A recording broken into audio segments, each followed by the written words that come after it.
আসসালামু আলাইকুম everyone, welcome to Nusaiba kitchen. আশা করি সবাই ভালো আছে। আজকে রেসিপি আপনারা দেখতে থাকুন। প্রথমে আমি হাঁড়ি গরম করে তেল ঢেলে দিলাম। আপনারা তেলের জায়গায় ঘিটাও দিতে পারেন। কি বানাচ্ছি আপনারা বুঝতেই পারবেন এক্ষুনি, ওই জন্য ঘিয়ের কথা বললাম। তারপরে কিছু গোটা মশলা দিচ্ছি, তেজপাতা, এলাইচি, কিছু লং, আর এই আমি ছোটো এলাইচিগুলো নিয়েছি, আপনারা চাইলে বড়ও নিতে পারেন।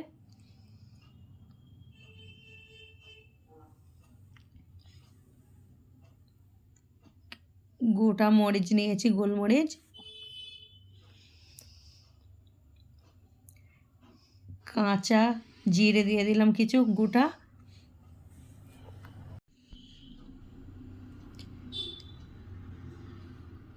একটু নেড়ে নিলাম। তারপরে কাজু বাদাম দিয়ে দেবো,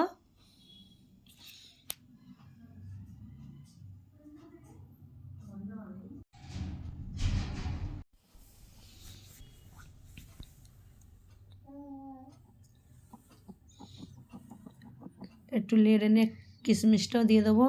কাজু বাদামটা লাল করে একটু ভেজে নিয়ে তারপরে এতে কিছু ফ্রেশ মটরশুঁটি ছাড়িয়ে রেখেছি দিয়ে দেবো।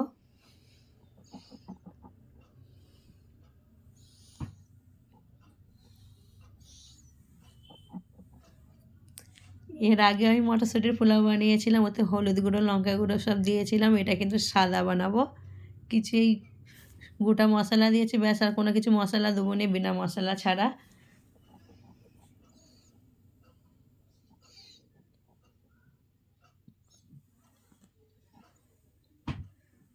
মটরশুঁটিটা দিয়ে দিই।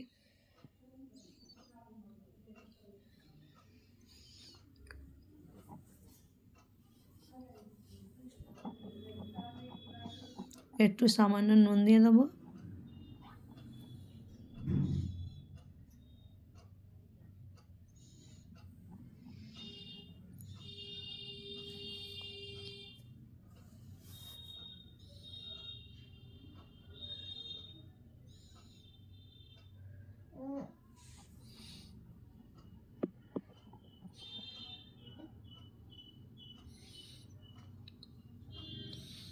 বেশি আর ভাজবো না। এবারে চাল ভিজিয়ে রেখেছিলাম আগে, এই চালটাকে এবারে দিয়ে দেবো। আমি এখানে বাসমতি চালটা নিয়েছি, আপনারা চাইলে অন্য কিছু চাল আপনাদের পছন্দ নিতে পারেন। চালগুলো আগে ভেজে দেওয়ার কারণে ফুলে গেছে অনেক, দেখতে পাচ্ছেন।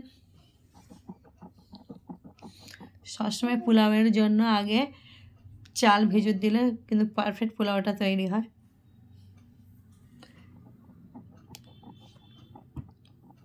সব চাল দিয়ে নিয়েছি, এবারে ভালো করে চালটা একটু ভেজে নেব।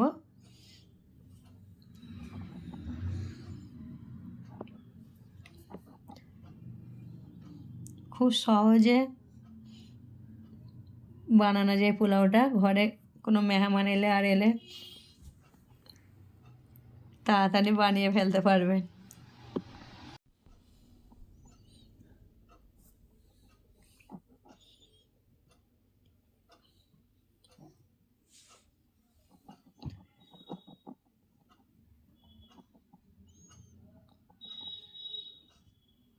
পোলাওটা সব কিছু দিয়ে সার্ভ করা যায়। ডাল ফ্রাই কিংবা কোনো কিছু ননভেজ দিয়েও পরিবেশন করতে পারবেন। আমি কী দিয়ে পরিবেশন করেছি আপনারা আমার শর্ট ভিডিওতে দেখতে পাবেন।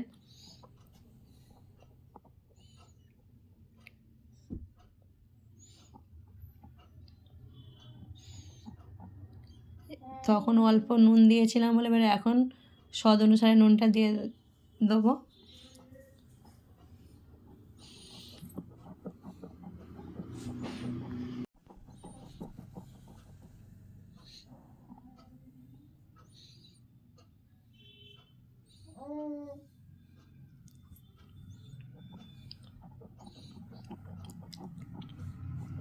কিছু ধনে পাতা কেটে রেখেছিলাম, ধুয়ে এইগুলো দিয়ে দিলাম।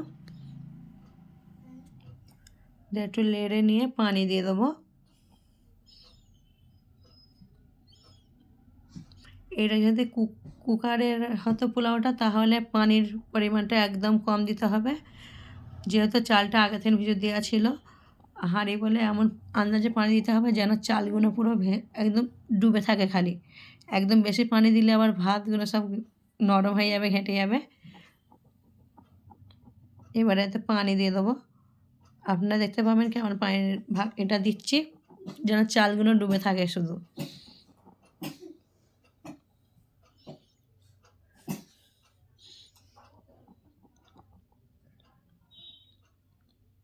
এক গিলাস চালে 2 গিলাস পানি দিতে হবে। হাঁড়িতে দিলে, কুকারে দিলে 1 গিলাস চালে 1.5 গিলাস পানি দিতে হবে।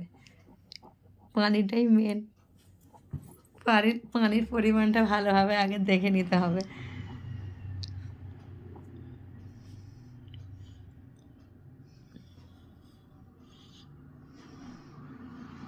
দেখতেই পাচ্ছেন আপনারা, আমি কিন্তু আর পানি দেবো না, অল্প করে পানি দিয়ে ব্যাস এবারে করে দেবো।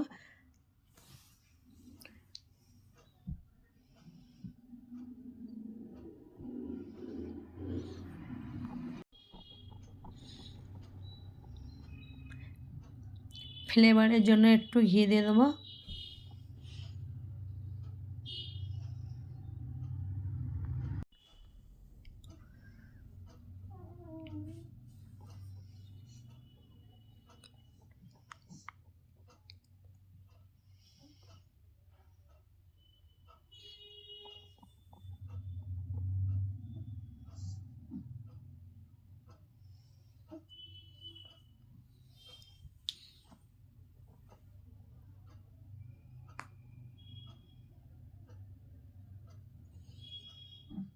এবারে চাপা দিয়ে দেবো। চাপা দিয়ে দিলাম। একবার করে নেড়ে দিতে হবে খুলে খুলে, না হলে তলায় বসে যাবে আর ওপরে শক্ত থাকবে। ওই জন্য নিচে ওপর করে একটু নেড়ে দেবো। এখনও পানি আছে, এখন চালটা একটু শক্ত আছে অনেক।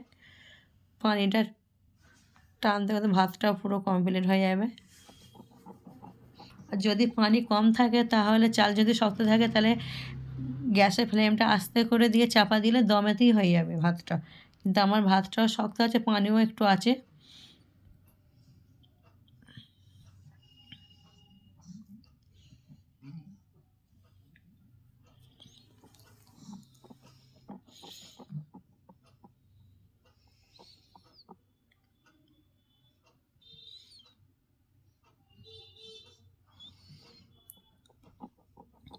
এবারে আমার হয়ে গেছে পুরো,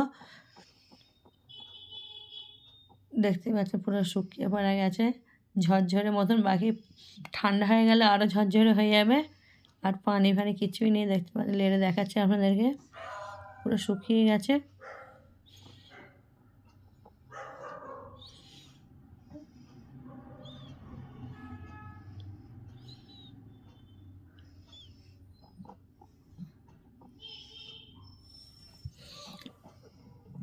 পোলাওটা হয়ে গেছে, দেখুন সব ঝরঝরের মতো শুকিয়ে গেছে পুরো। আরও একটা একটা হয়ে যাবে ঠান্ডা হয়ে গেলে। আশা করি ভিডিওটা আপনাদের ভালো লেগেছে। ভালো লাগলে একটা লাইক দিয়ে দেবেন। সবাই ভালো থাকবেন, ধন্যবাদ।